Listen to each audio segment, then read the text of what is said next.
তুমি কিয় এনেকুৱা মোক তোমাৰ মৰমতে আৱৰিত কৰি ৰখা?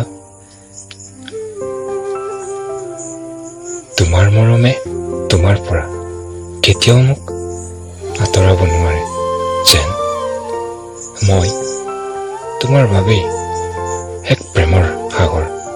ঢৌত বাঢ়িলেও, সময় সলনি হ'লেও, মোৰ তোমাৰ প্ৰতি থকা ভাল পোৱা কেতিয়াও হ্ৰাস নহয়, শেষ নহয়।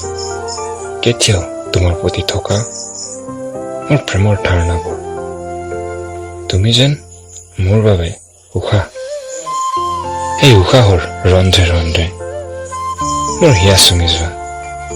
এতিয়া তুমি মোৰ বাবে এক প্ৰেমৰ ফুলাম লিখনি চিত্ৰ, য'ত তোমাক নানা ৰঙেৰে তোমাৰ জীৱন ভৰাব বিচাৰো।